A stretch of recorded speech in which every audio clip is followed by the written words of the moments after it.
Bonjour à toutes et tous. Dans le projet et le programme que nous avons construit depuis plusieurs mois avec l'équipe de Languidic 2020 Osons l'avenir, le lien entre les personnes de Languidic a une place très importante. C'est pourquoi nous avons donné à l'action sociale et intergénérationnelle un rôle central. Pour parler de cette thématique, je vais passer la parole à Véronique Anne qui, si nous sommes élus, sera adjointe à la cohésion sociale et intergénérationnelle. Bonjour à toutes et à tous. Je vais déjà vous parler de notre projet de création de maisons des services au public. C'est un dispositif qui permettra aux habitants de Languidic d'accéder à leurs droits. Nous pensons réunir la CAF, Pôle emploi, la mission locale, la caisse d'assurance maladie, la MSA, afin que chaque languidicien puisse accéder à ses droits au plus proche. Ces maisons France Service sont soumises à conventionnement avec l'État. C'est pourquoi dès juillet, nous allons demander cette accréditation, voir si nous sommes éligibles à ce dispositif. Pour renforcer le lien entre les générations dans notre commune, nous avons également imaginé la mise en place, l'installation d'aires de jeux partagées entre les générations.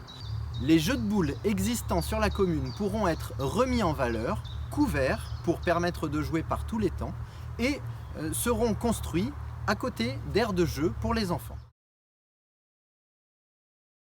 Toujours dans cette thématique du lien entre les générations, nous souhaitons valoriser et favoriser l'installation de démarches comme Une lettre, un sourire, qui est un dispositif national qui s'est mis en place ces derniers temps lié au confinement pour mettre en lien les personnes de la commune et les résidents des EHPAD, ou encore des systèmes de parrainage des enfants par des anciens de la commune, ce qui permet une meilleure discussion entre les différentes générations. Enfin, nous allons nous intéresser à l'EHPAD qui, de par sa capacité et son infrastructure, commence à être vétuste.